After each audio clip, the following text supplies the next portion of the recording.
आपकी क्षमता है, जितना आप कर सकते हो उतना ज़रूर करो, उससे कम मत करो।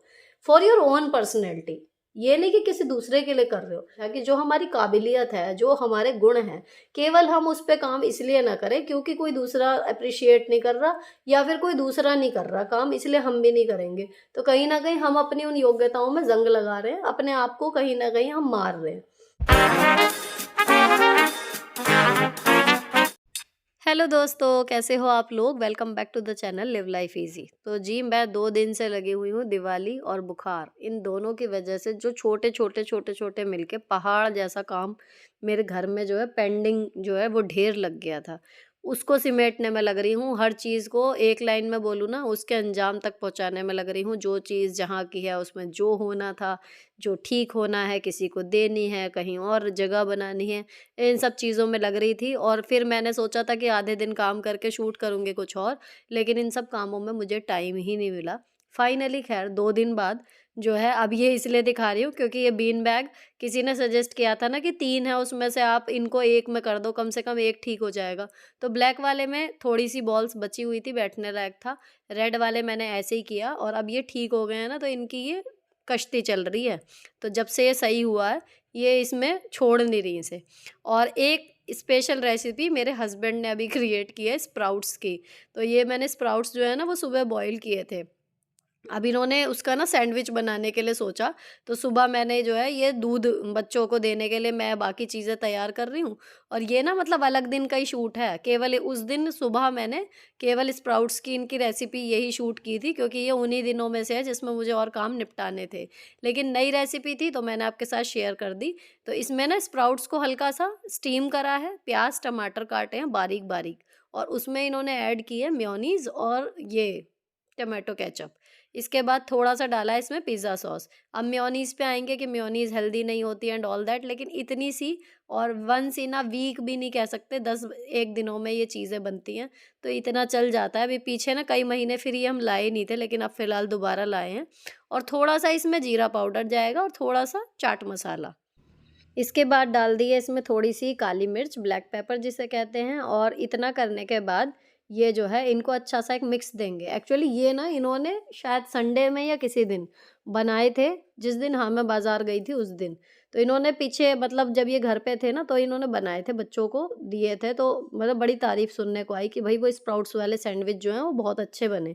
और स्प्राउट्स का ना मुझे एक बढ़िया जुगाड़ मिल गया कि मैंने एक साथ खूब सारे अंकुरित करके और फिर डिब्बे में करके ना फ्रिज में रख लिए, और जब जितने खाने हो उतने मैं हल्के से स्टीम कर देती हूँ इसमें। तो ये सही है जुगाड़, और इस तरीके से ना आप जल्दी-जल्दी स्प्राउट्स जो हैं वो हम खा पा रहे हैं। तो 2 बार तो टिफ़िन में हम लोग ऐसे ही ले जा चुके, एक बार सैंडविच बन गया और एक बार जो है अब ये आज लास्ट है, इसका सैंडविच बन रहा है। तो ये जो स्टफिंग सी बनी है ना स्प्राउट और बाकी चीज़ें मिला के, अब इसमें ब्रेड में लगा दी और इसके जो हैं इस तरीके से फिलिंग करके तैयार कर लिए। और फिर इन्होंने इसको सादे तवे पे ही, नॉन स्टिक वाला तवा भी नहीं लिया, थोड़े से रिफाइंड या सरसों का तेल या देसी घी जिससे भी आप बनाते हो सैंडविच, उस ऑयल में इसको डाल के ये इसको सेक लिया। मक्खन चाहें तो मक्खन, ये मतलब कंप्लीटली चॉइस पर है। और ऑब्वियसली हर चीज़ का स्वाद अलग आता है, रिफाइंड के अलग स्वाद देंगे, देसी घी के अलग और मक्खन के अलग। तो इसको अच्छे से सेक लिया और बस इतना ही इसमें काम है। तो इन्होंने नमक वग़ैरह भी मेरे हिसाब से तो यहाँ पर अभी डाला नहीं था क्योंकि चाट मसाला जो है वो उसमें नमक का फ्लेवर जो है वो आ गया। बाकी अगर आप चाहें तो थोड़ा-सा इसमें नमक ऐड कर सकते हो। तो ये सैंडविच जो हैं बस बच्चों के लिए ही बन रहे हैं। क्योंकि स्प्राउट्स अब थोड़े से कम थे, इतने ही थे कि इनका काम हो जाएगा। और जी बाकी मैं जो हूँ पराठे वग़ैरह अपने ले जाऊँगी। तो ये देखो स्प्राउट्स से बिल्कुल रिच से भरे हुए हैं, तो इनमें 3-3 जो हैं ये रख दिए गए। और जो छोटी डिब्बी में कुछ ना कुछ जाता है वो इसमें अभी चने लाए हैं, तो ये पूरे छिले हुए चने हैं, मतलब छिलका नहीं है इनमें, ताकि बच्चे जो हैं वो खा लें। अक्सर इनके ना दाँतों में फँस जाते हैं तो कंप्लेंट करती हैं, उस वज़ह से छिले हुए लेके आ गए थे। तो ये डब्बे जो हैं वो इनके पैक हो गए और ये तैयार हो चुकी हैं, दूध वगैरह पी रही हैं। तो ये तो एक रेसिपी आपके साथ शेयर करनी थी मेरे हस्बैंड की। अगर अच्छी लगी हो तो ज़रूर बनाना और फिर बताना कि कैसे बने। अब ये है आज का, जिस दिन आपको शाम को ये वीडियो मिली है उसी दिन सुबह का। ऐसा था कि आज मुझे लेनी थी छुट्टी, दोपहर में ना एक रिसेप्शन में जाना है। लेकिन कुछ ऐसा हुआ कि स्टाफ में हम 2 ही लोग हैं और उनकी ड्यूटी लग गई कहीं पर, तो मैं छुट्टी नहीं ले पाई, मुझे छुट्टी नहीं मिली और दोपहर की वहाँ पर 1 बजे की खबर है, 3 बजे के बाद तक हम लोग स्कूल से निकलते हैं, तो ये था कि कैसे होगा। फाइनली ये हुआ कि चलो यहीं से ऐसी साड़ी वगैरह मैं बाँध जाऊँगी और तैयार होके इस तरीके से जाएँगे कि स्कूल में भी ऑड ना लगे और वहाँ की जो है पार्टी भी अटेंड हो जाए। क्योंकि बहुत ये है कि गली मोहल्ले वाली शादी है, जिसमें मैं अभी गीतों में गई थी ना लास्ट व्लॉग में, वो वाला। तो ऐसा नहीं है कि सबको यही देखना है कि सुनीता कैसी लग रही है, तो कोई प्रेशर नहीं है कि बहुत वाव वाला लुक ही आना है, बस एक प्रेज़ेंटेबल सा रहे कि मंडप में जा रहे हैं, तो पार्टी वाला थोड़ा-सा तैयार सा लुक आ जाए। तो मैंने सोचा एक फेस पैक लगा लेती हूँ सुबह फटाफट से, बच्चों के जाने के बाद का ये काम चल रहा है और जब तक ये मैं सफाई करूँगी ये फेस पैक सूख जाएगा और थोड़ा-सा ठीक हो जाएगा। अब इसमें मैंने मिलाया क्या-क्या था, बेसन और दही और थोड़ा-सा सॉफ्टनेस के लिए, क्योंकि विंटर में ना ड्राई होने लगेगी स्किन, तो उसके लिए मैंने मिलाया था उसमें थोड़ा-सा शहद, बस 3 चीज़ें मिलाई थी। बाकी आप हल्का-सा अगर ब्लीच वाला इफ़ेक्ट देना चाहो ना, थोड़ी-सी हल्दी भी मिला सकते हो, लेकिन हल्दी वाला लगाने के बाद आपको बाहर नहीं निकलना है, तो वो आप शाम के टाइम अप्लाई करो तो ज़्यादा सही है। नहीं तो मैंने नोट किया है कि वो काला पड़ जाता है चेहरा, अगर आप हल्दी वाला फेस पैक लगा के और फिर बाहर जाओ। तो मैंने ना फेस पैक लगा लिया और उसके बाद आज मुझे फिर साड़ी वगैरह सब बाँध के जानी पड़ेगी, ज्वेलरी भी थोड़ी बहुत देखनी पड़ेगी, ताकि वहाँ पर ठीक-सा लगे। तो इसलिए ना आज मैंने पोछा फिर स्किप कर दिया। मैंने सिर्फ़ पूरे घर में जो है झाड़ू अब फिरा दी है, अंदर बिस्तर वगैरह सब तय कर दिया। देख लिया बच्चे स्कूल पहुँच गए होंगे, तब मैं जो है झाड़ू लगाने शुरू कर रही हूँ। तो थोड़ा टाइम तो फेस पैक बनाने और लगाने में निकल गया, बाकी के टाइम में मैंने इतना काम कर दिया और इसे करके झाड़ू को फिर मैं अपना चली गई नहाने। नहाने के बाद मैंने ये साड़ी पहनी है और ये साड़ी मैं आपको बताऊँ, ये 11 साल पुरानी साड़ी है। एक बार मैंने अपनी एनिवर्सरी पे ली थी सदर से और ये वाली साड़ी फिर मैंने पहले सोचा था कुछ और पहनूँगी अगर मैं घर से जाती तो, लेकिन अब स्कूल से ही जाना है तो फिर मैंने एट अ टाइम रात को जो है वो चेंज किया। अब बात करते हैं इसका लुक कैसे एनहांस करेंगे कि स्कूल में भी जाए और इसमें भी। तो मैंने ये मंगलसूत्र के साथ के कुंडल हैं कुंदन में, इसको ना चेन के साथ पहना। चेन मेरी गोल्ड की है, जब मैंने शादी की ज्वेलरी बनवाई थी ना तो तब की है ये कान चेन। तो जिस पे भी ईयरिंग पे लगा दो एकदम उसका लुक जो है वो दोगुना कर देती है। और गले में ना बस ये फिर मैं मंगलसूत्र पहन लूँगी। अच्छा, मेकअप की बात करूँ तो आज मैंने सनस्क्रीन जो है वो यूजुअल वाली ना लगा के लोटस की लगाई है। उसकी सनस्क्रीन ना थोड़ी-सी टिंटेड है, तो हल्का-सा ऐसा जैसे आपने सीसी क्रीम या हल्का-सा फाउंडेशन लगाया हो, इस तरीके का लुक आ जाता है। और सबसे पहले मैंने ग्लिसरीन वाला अपना सीरम ही लगाया ताकि मुँह जो है वो ड्राई ना हो। 6-7 घंटे स्कूल के भी हैं और फिर जाना भी है, तो ऐसा ना हो कि फट गया मुँह। तो ये लगा के उसके बाद फिर मैंने लोटस वाली जो है वो लगा ली सनस्क्रीन। अब ज्वेलरी में मैंने इयररिंग और मंगलसूत्र डाल लिया है और हाथों के लिए फिर मैंने ये गोल्डन वाली चूड़ी पहन ली, क्योंकि मैचिंग की चूड़ी वगैरह ढूँढने में फिर लगता टाइम और इसके साथ गोल्डन वाली अच्छे से जाती है। अब इसका मैचिंग क्लचर ले लिया है और नेल पेंट ले लिया, जो मैं अब जाते टाइम ना गाड़ी में लगा लूँगी।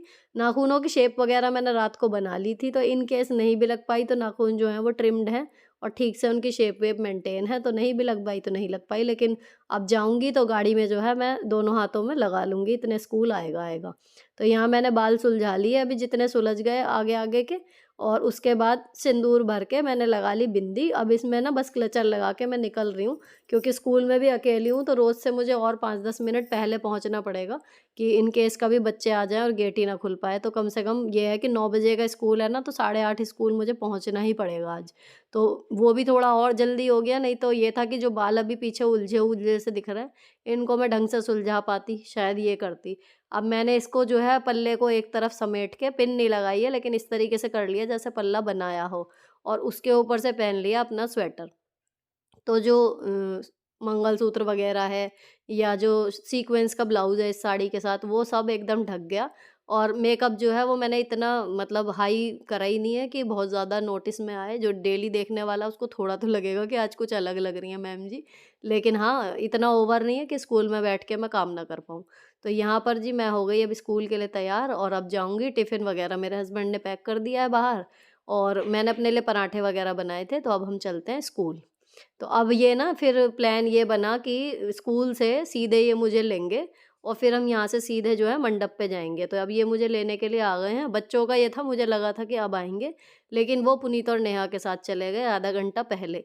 अब हम लोग निकल रहे हैं, अब मुझे देखना है कि मुझे चेंज क्या करना है। तो सबसे पहले मैंने स्वेटर उतारा गाड़ी में से, फिर मैंने क्लचर पहले लगा के देखा कि ऐसे ही चलते हैं, फिर मुझे लगा कि नहीं ठीक लग रहा, बोरिंग सा लग रहा है, तो फिर मैंने क्लचर निकाल के, और बाल जो हैं वो अच्छे से अब सुलझ गए हैं और इनको जो है फिर मैंने खोल लिया। हाथ से ऐसे ही जितना भी मुझे टाइम मिला, मैंने हाथ से ही सीधे-सीधे करके इनकी गाँठें वगैरह सही से खोल ली थी। तो फिर हम पहुँच गए जी शादी में, और ऐसा बिल्कुल भी नहीं लगा रिसेप्शन था कि हम तैयार नहीं हैं या अंडर ड्रेस्ड हैं। जैसे सब लग रहे थे वैसे ही हम लग रहे थे, मुझे तो कम से कम ऐसा ही लगा। फिर हम लोगों ने खाना खाया, इतने नेहा, पुनीता और चाचा जी वगैरह खाना खा चुके थे, तो हम लोगों ने खाना खाया, शगुन वगैरह दिया, और उसके बाद फिर हम निकल पड़े जी घर को। टाइम जितना हो गया था ना, तो हमें लगा था कि शायद हम ही लास्ट होंगे, घर परिवार के 2-4 लोग ही बचे होंगे, कोई नहीं मिलेगा, लेकिन ऐसा हुआ नहीं। गली के लगभग सभी लोग मिल गए थे, सभी लेट निकले थे घरों से ही अपने। और ये भाजी का डिब्बा जो रिटर्न गिफ्ट मिलता है वो लेके ये लोग पीछे बैठी हुई हैं, और अब हम पहुंच गए घर। तो यहाँ पर पुनीत भैया की गाड़ी साथ-साथ ही चल रही थी। अब ये लोग निकलेंगे ऑफिस के लिए, बच्चों को मैं बैठाऊँगी होमवर्क करने के लिए, और मैं करूँगी आपसे 2-4 बातें जो मैंने स्कूल में ही सोचा हुआ था। 2-3 क्वेश्चन हैं, तो मैं सोच रही थी कि आने के बाद यहाँ से तभी मैं बात भी कर लूँगी आप लोगों से। तो चलो जी, इनको भेजते हैं अंदर और फिर आप लोगों से करते हैं बात।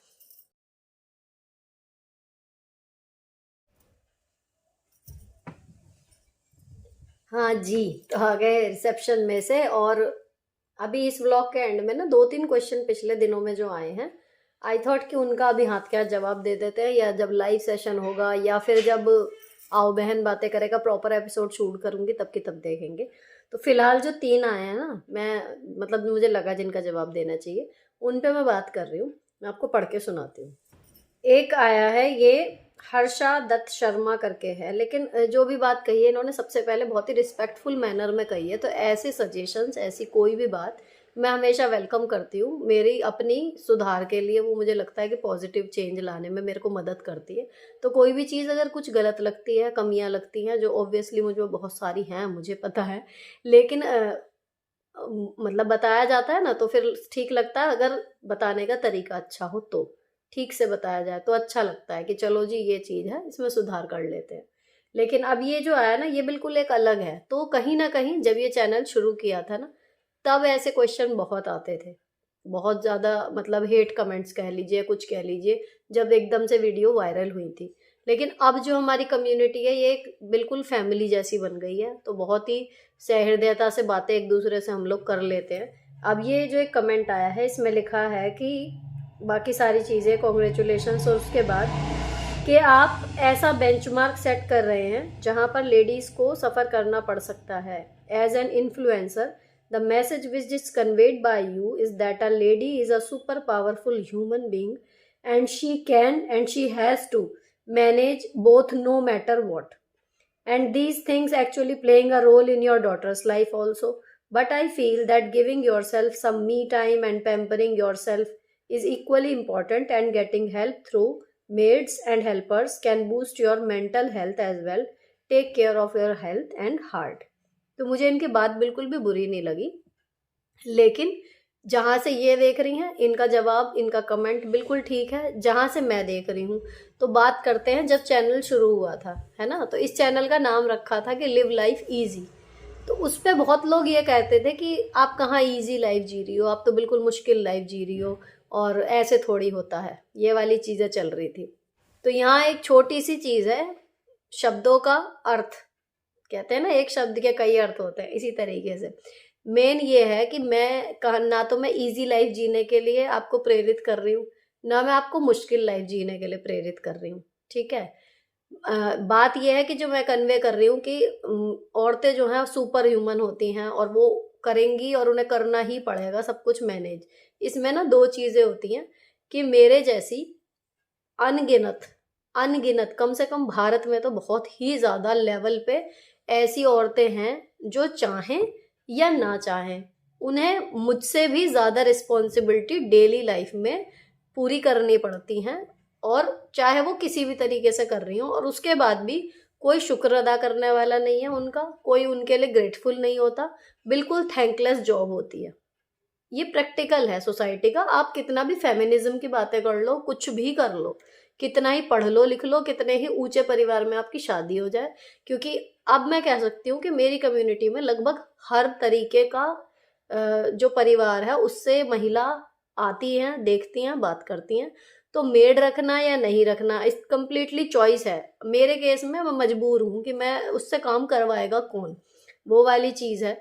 और अभी तक सही बताऊं तो काम चल रहा है, लेकिन जिस दिन लगेगा कि नहीं हो रहा तो ऐसी कोई रेस्ट्रिक्शन भी नहीं है। और जब भी मेरे पास ऐसे कमेंट आते हैं कि आपको देख के मैंने मेड हटा दी या मैं मेड हटा दूंगी, मैं हमेशा यही कहती हूँ कि मुझे देख के मत करो ये चीज। अपना शेड्यूल आप देखो, अपना स्टेमिना देखो, अपना कैलिबर देखो, काम देखो। अगर हो पा रहा है आपसे अकेले तो बेशक करो, कोई दिक्कत नहीं है, शरीर फिट ही रहेगा। लेकिन अगर लग रहा है कि मुश्किल हो रहा है तो हेल्प ले लो। दूसरी चीज, मेरे हस्बैंड कितनी हेल्प कर देते हैं। तो मैं कहीं ना कहीं फिर अगर मैसेज कन्वे वाली बात है तो ये भी तो चीज है ना कि जेंडर इक्वलिटी, भले ये नहीं है कि एक कप मैंने धोया दूसरी चम्मच वो ही धोएंगे, लेकिन वो बराबर मेरे साथ कितना काम कराते हैं। हमारी ड्यूटीज बटी हुई हैं, वो अपनी ड्यूटी अच्छे से परफॉर्म करते हैं, मैं अपनी। तो कहीं ना कहीं ये है कि भाई काम तो देखो हमें करने हैं। मेरा जो मेन वो है टैग जो इस चैनल के थ्रू मैं करना चाहती हूँ एक्चुअल में, मैं आपको मन की बात बताऊं, सिर्फ इतना है कि जो भी औरतें घरों में हैं और वो अपने कर्तव्यों का निर्वहन कर रही हैं, वो खुश होके करें बस। इरिटेट ना हो, डीमोटिवेट ना हो।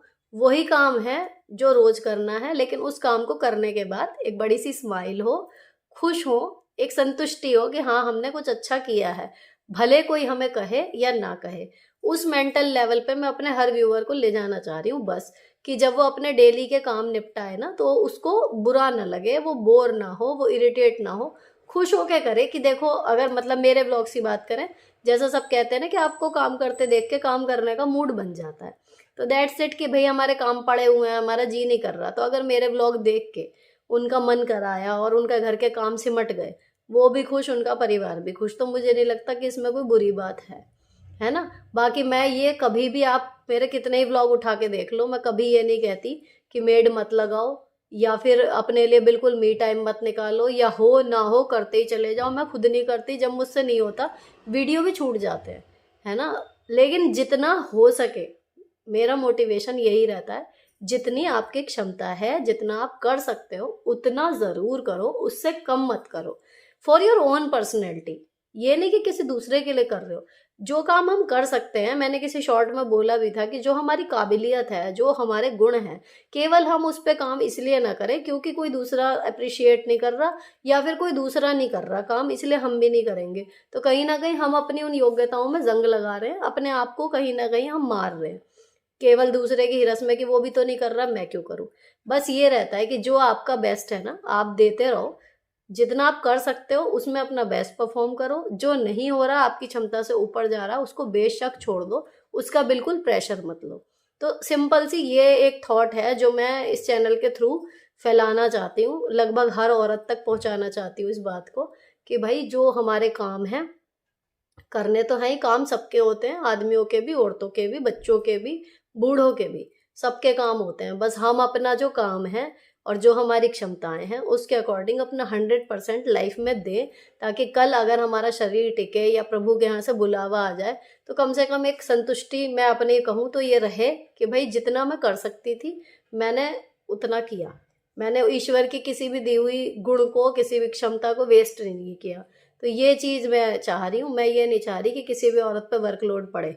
अब बच्चे हैं, मेरे बच्चे देखेंगे कि हाँ अगर मम्मी कर सकती हैं, तो उन्हें कहीं ना कहीं मोटिवेशन यही मिलेगा कि मतलब मम्मी और डैडी दोनों को ही वो देखती हैं, ऐसा नहीं कि मुझे ही देखती हैं।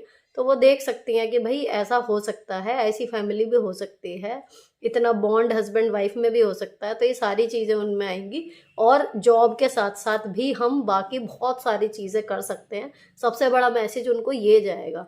तो ये चैनल मैंने बनाया ही इसलिए था, अपनी बेटियों के लिए ही। मैंने कभी सपने में भी नहीं सोचा था कि ये इतना ग्रो हो जाएगा। मैंने हमेशा बस अपनी बेटियों के लिए ही बनाया था ये चैनल, क्योंकि मैं इतना ज़्यादा उस टाइम पे बीमार रहती थी, तो मुझे लगा था कि अब शायद मेरा शरीर कभी वापस नहीं आएगा और मैं अपनी बेटियों को क्या ही बता पाऊँगी कि उनकी माँ कैसे थी, कैसे काम करती थी, क्या करती थी। तो वहाँ से मैंने चैनल बना के ये शुरू की थी व्लॉगिंग, कि कम से कम 20, 25, 30 वीडियो भी हो गई। तो ये है कि वो देख लेंगी कि हाँ हमारी मम्मी कभी घर संभालती थी तो कैसे संभालती थी, क्योंकि मुझे लगने लगा था कि अब मुझसे नहीं होगा। इसी से जुड़ा हुआ है दूसरा क्वेश्चन, कि मुझे क्यों लग रहा था कि नहीं होगा। गॉल ब्लैडर की मेरी सर्जरी हुई थी, उसमें स्टोन था। तो उसमें क्वेश्चन आया था कि मैं उसकी सर्जरी से रिलेटेड अपने कुछ मतलब एक्सपीरियंस बताऊं कि उसके बाद मुझे पहले जैसे काम करने में क्या क्या परेशानी आई। तो मैं अब कह सकती हूँ सर्जरी कराने के बाद, देखो सर्जरी ना हो ना, इसके लिए मैंने सब कुछ करके देख लिया, लिटरली मैंने सब कुछ किया, डाइट चेंज की, एक्सरसाइज की, परहेज किया, सब कुछ कर लिया। और 2009 से लेके 2011 में नहीं, 2021 में, 11 गलत कह रही हूँ, 2009 में मेरी मम्मी की डेथ हुई थी। और उस टाइम डिप्रेशन में जब मैं थी, सीवियर डिप्रेशन था, तो खाना वगैरह मैं खाती नहीं थी। उस टाइम पे ये स्टोन डेवलप हुई थी, और उस टाइम का पेन हो हा के फिर मैंने अपनी दवाइयाँ ववाइयाँ होम्योपैथिक की, ये वो कर आके वो नॉर्मल हो गई, फिर बच्चे हो गए। तो बीच बीच में मुझे परेशानियाँ होती थी, लेकिन मेरा इस ओर ध्यान नहीं गया। और अब जाके 2021 में वो ऑपरेशन हुआ मेरा, सितंबर में। और उससे पहले मैं इतनी परेशान हो गई थी कि मुझे लगा था कि बस मतलब नहीं हो पाएगी, अब रिकवरी नहीं है। पर अब मैं कह सकती हूँ कि अगर आपके स्टोन है गॉल ब्लैडर में, किडनी की तो दवाई होती है, देखो दवाइयों से निकल जाता है, लेकिन अगर गॉल ब्लैडर में आपके स्टोन है तो उसको पहली फुर्सत में सर्जरी अच्छे सर्जन से करा के उसको रिमूव करा दो। और जितनी कम एज में ये चीज़ें हो जाएंगी, जितनी आपकी बॉडी जो है वो स्लिम ट्रिम होगी, उतना जल्दी आप रिकवर कर जाओगे। रही बात आगे के काम करने में मुझे क्या दिक्कत आई, तो प्रूफ आपके सामने है। एक तरफ जहाँ मैं सोच रही थी कि अब मेरा शरीर ख़त्म, बुढ़ापा लिटरली आ गया है और अब मैं काम नहीं कर पाऊंगी, और उसके बाद फिर जो मतलब कम बैक हुआ है मेरे शरीर का, वो आप देख रहे हो इस चैनल में थ्रू आउट। क्योंकि सितंबर में मेरा ऑपरेशन हुआ, उसके 6 महीने बाद लगभग मार्च में मैंने ये चैनल स्टार्ट किया था, होली पे। 6 महीने बाद मतलब मैं इतनी फिट हो गई थी कि चलो चल करके देखते हैं। और उसके बाद तो फिर कभी पलट के देखा नहीं, अभी 2.5-3 साल हो गए। और खाने पीने की चीज़ों में मैं आपको बताऊं तो कितनी चीज़ें ऐसी थी जो मैं स्टोन की वजह से नहीं खा पाती थी, लेकिन अब खा पाती हूँ। धीरे धीरे 12 साल वो स्टोन रही। कटहल मैं नहीं खा पाती थी बिल्कुल, मैंने 12 साल बाद मतलब 1 साल तो ये रहा कि खा रहे हैं उल्टी हो रही है, खा रहे हैं उल्टी हो रही है, लेकिन लगभग 11 साल फिर भी उसके बाद मैंने कटहल का स्वाद चखा पहली बार 11 सालों में। तो ऑब्वियसली ये नहीं है कि मुझे कुछ छोड़ना पड़ा, मेरे साथ तो ये हुआ कि जो चीज़ें मैं पहले नहीं खा पा रही थी ना, वो भी खाने लगी। बस आपका ध्यान क्या रखना है आपको इसमें, कि मैं बहुत ज़्यादा थाली भर के शुरू से ही नहीं खाती। शायद ये चीज़ मेरे डॉक्टर को भी समझ में आई, तो उन्होंने मुझे ऑपरेशन के नेक्स्ट डे से ही बोल दिया था कि प्रॉपर खाना खाओ, कोई परहेज मुझे बताया ही नहीं था। तो आप ना पूरा थाली लगा के ढेर सारा खाना एक साथ नहीं खा सकते बस इस ऑपरेशन के बाद। बाकी आप थोड़े थोड़े थोड़े थोड़े मील अगर ले रहे हो ना, हर 2.5 या 3 घंटे बाद आप सब कुछ खा पाओगे, कोई दिक्कत नहीं है, बशर्ते कि आपकी एज बहुत ज़्यादा 50-60 वाली में ना हो, कम में हो तो हो जाएगा। जो डॉक्टर साहब ने मुझे बताया था वो यही कहा था कि तू पतली दुबली सी है और एज भी कम है, बहुत जल्दी रिकवर हो जाएगी। मुझे लगा कि मजाक कर रहे हैं, लेकिन उन्होंने सच में कोई परहेज मुझे बताया ही नहीं, और बाद में भी डांटा जब मैंने परहेज कर लिया कि किया क्यों, जब मैंने बताया ही नहीं था। मुझे बता कि मैं ना यहाँ पे तुझे छोले भटूरे मंगवा के खिलाऊं, ये हुई थी बात लिटरली डॉक्टर अंकल के यहाँ। तो मतलब ये था कि मुझे तो इसके बाद समझो नया जीवन मिला है। तो मैं तो आपको यही सजेस्ट करूंगी, आपको क्या, जिनके भी गॉल ब्लैडर में अगर स्टोन है और डॉक्टर ने बोला हुआ है सर्जरी के लिए, तो आप करा लो। बिल्कुल मत सोचो कि करानी है नहीं करानी है, क्योंकि करा ही लो, उससे ज़्यादा बढ़िया और कुछ नहीं है। एक आया है बच्चे की पढ़ाई से रिलेटेड कि उनका बेटा 4 साल का है और पढ़ने में उसका मन नहीं लगता, तो वो क्या करें। तो मैं यही कहूंगी, आप बहुत ज़्यादा चिंता कर रही हो, 4 साल का बच्चा कुछ नहीं होता और उसको नहीं पता पढ़ाई क्या है। इसीलिए 4 साल की उम्र में जो स्कूल्स भी होते हैं ना, वो सारे खेल खेल में बच्चे को सिखाते हैं। तो अभी उसके पास कुछ कम ना, मैं बताऊं आपको, कम से कम 3 साल हैं। अगर वो बिल्कुल बिल्कुल फ्री भी आप छोड़ दोगे ना उसको, खाली स्कूल पे, तो भी वो आराम से सीख जाएगा। इतना प्रेशर मत लो कि पहली मतलब प्री नर्सरी में ही उसके 10 में से 10 टेस्ट में आने हैं या हर चीज़ में वो मेडल लेके आएगा। मेरी लड़कियां अब तक नहीं ला पाती मेडल, क्योंकि मुझे पता है इन वाले मेडल्स ले भी आई तो क्या ही होगा। कोशिश पूरी करती हूँ हर बार, और सच बताऊं तो बुरा भी लगता है कि कुछ मिलता ही नहीं, कितनी भी तैयारी करा लो। लेकिन फिर भी ये है कि ठीक है, इस चीज की स्ट्रेस मत लो। बस उस दिन लगता है थोड़ा सा कि नहीं मिला कुछ, अगले दिन फिर नॉर्मल, अगले कंपटीशन में फिर तैयारी करा रहे हैं।